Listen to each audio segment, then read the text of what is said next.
ओम नमः शिवाय। शिवजी सदा सहाय। ओम नमः शिवाय। गुरुजी सदा सहाय। जय गुरुजी। शुक्राना गुरुजी। सभी संगत को जय गुरुजी। संगत जी, आज तुलसी विवाह किया है और इसकी सभी को बहुत बहुत शुभकामनाएं तुलसी विवाह की। और आज गुरु पर्व है और गुरु नानक जयंती है।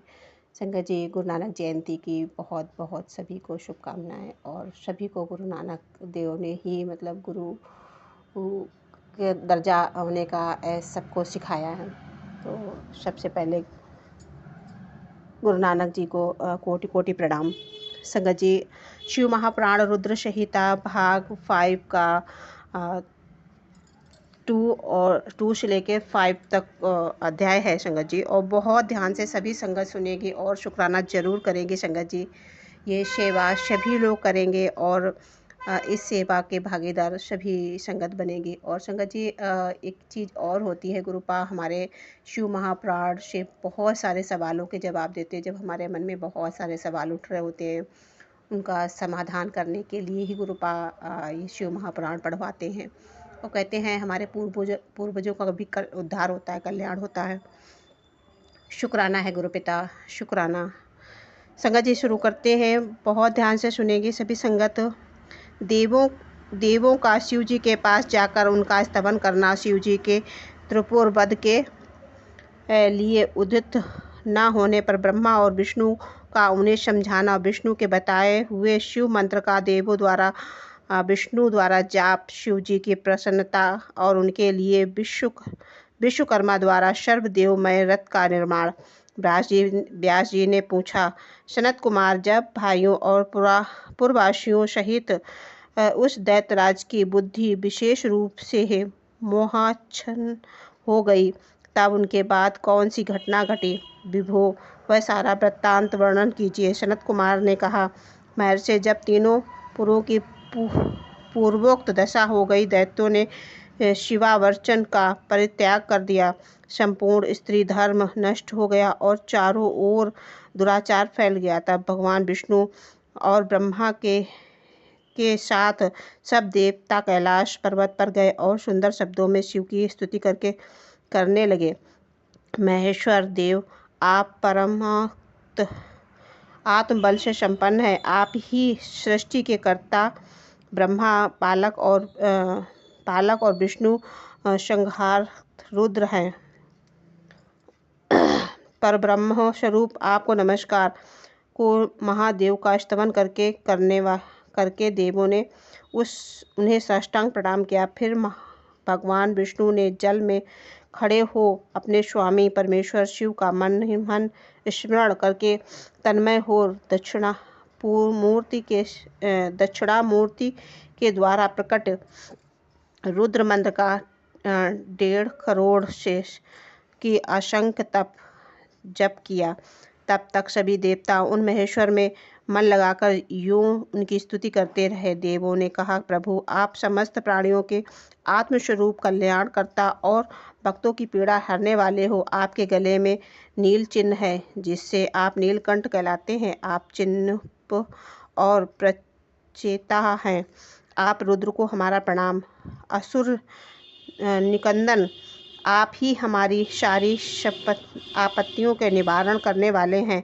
अतः सदा से आप ही हमारी गति हैं और आप ही सर्वदा हम लोगों के वंदनीय हैं। आप सबके आदि और आप ही अनादि भी हैं। आप ही आनंद स्वरूप, अव्यय प्रभु, प्राकृतिक पुरुष के भी साक्षात सृष्टा और जगदीश्वर हैं। आप ही रजोगुण, तत्वगुण और तमोगुण के आश्रय से ब्रह्मा विष्णु और रुद्र होकर जगत के कर्ता भर्ता और संहारक बनते हैं। आप ही इस भवसागर से तारने वाले, आप समस्त प्राणियों के स्वामी, अविनाशी वरदाता और वर्णमय स्वरूप वेद प्रतिपादक और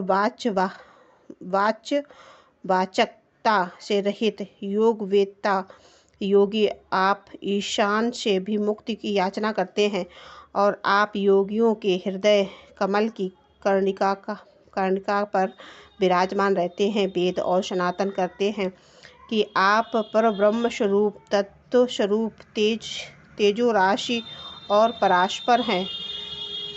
आप सर्वव्यापी, सर्वात्मा और त्रिलोकी के अधिपति हैं। भव, इस जगत में जिसे परमात्मा कहा जाता है वह आप ही हैं। जगत गुरु, इस जगत में जिसे देखने, सुनने, स्तवन करने तथा जानने योग्य बताया जाता है, जो अगुण से भी सूक्ष्म तथा मन से भी महान, और वह आप ही हैं। आप चारों ओर हाथ, पैर, नेत्र, सिर, मुख, कान और नाक वाले, अतः आपको चारों ओर से नमस्कार। सर्वव्यापी, आप सर्वज्ञ, अनावृत और विश्वरूप हैं। आप विश्वरूपाक्ष को सब ओर से अभिवादन।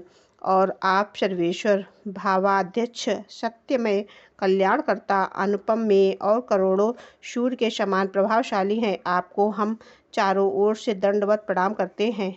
विश्वाराध्य, आदि अंत शून्य, 26वें तत्व, निष्काम रहित तथा समस्त प्राणियों को अपने अपने कर्मों में प्रवृत्त करने वाले, आपको हमारा सब ओर से प्रणाम।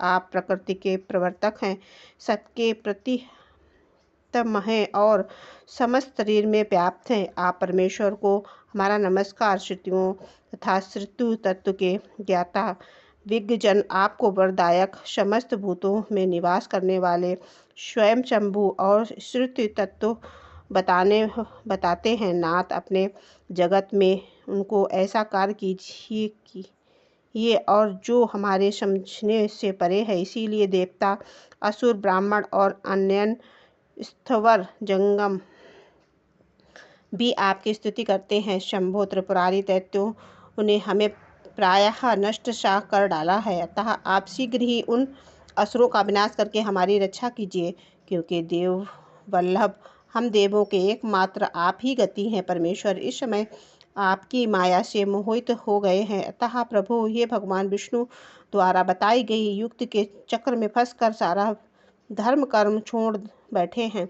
भक्त वत्सल, हमारे सौभाग्यवश इन समय उन दैत्यों के संपूर्ण धर्मों का परित्याग कर दिया है और नास्तिक शास्त्र का आश्रय ले रखा है।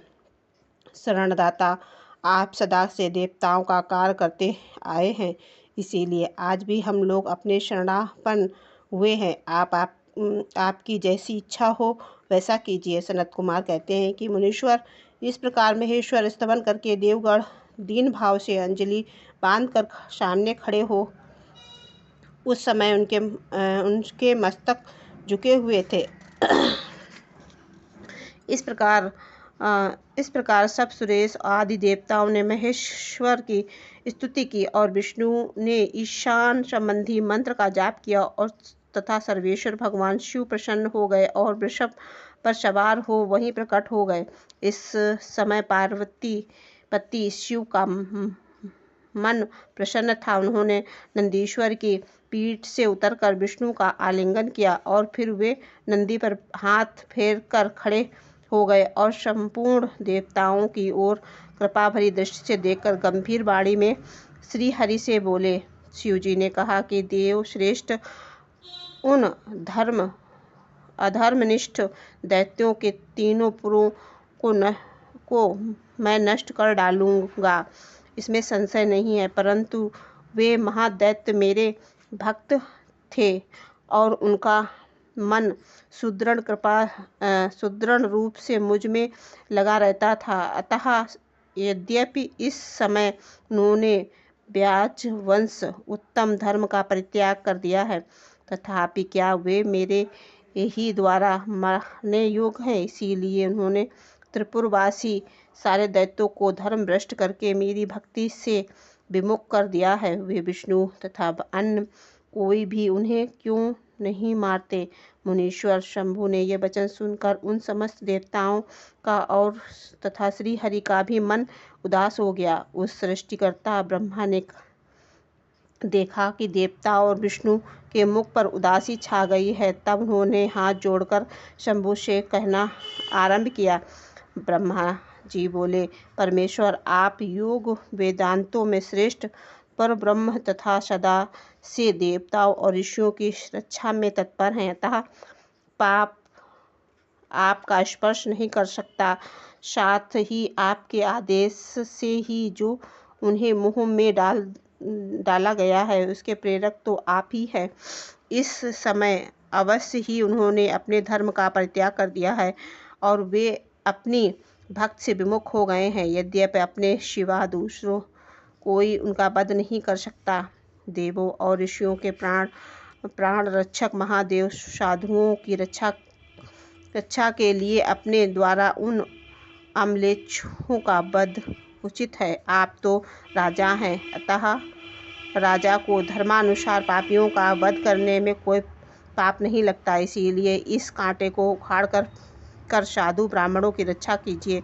राजा यद्यपि अपने राज्य तथा सर्वलोकाधिपत्य को स्थिर करना चाहता है तो उसे अपने राज्य में एक अन्यत्र भी ऐसा ही व्यवहार करना चाहिए। इसीलिए आप देवगणों की रक्षा के लिए उद्यत हो जाइए, विलंब मत कीजिए। देवेश, बड़े बड़े मुनीश्वर, यज्ञ, संपूर्ण वेद शास्त्रमय और विष्णु भी निश्चय ही आपकी प्रजा है। प्रभु, आप देवताओं के सार्वभौम सम्राट हैं। ये श्री हरि आदि देवगण तथा सारा जगत श्री हरि आपके युवराज हैं और मैं ब्रह्मा आपका पुरोहित हूँ तथा आपकी आज्ञा का पालन करने वाले शक राज कार्य संभालने वाले मंत्री सर्वेश्वर अन्य देवता भी आपके शासन के नियंत्रण में रहकर सदा अपने अपने कार्य में तत्पर रहते हैं। यह बिल्कुल सत्य है। जय गुरु जी। शुक्राना गुरु जी, अनंत कोटि शुक्राना। संगत जी, आगे का अध्याय 2 भागों में बांट के करेंगे क्योंकि बड़ा अध्याय होने की वजह से संगत को सुनने में दिक्कत होगी। शुक्राना गुरु पिता, आपकी बेटी से पढ़ने में कुछ गलती हो तो उसको क्षमा करना। जय गुरु जी। शुक्राना गुरु जी, अनंत कोटि शुक्राना। जय गुरु जी।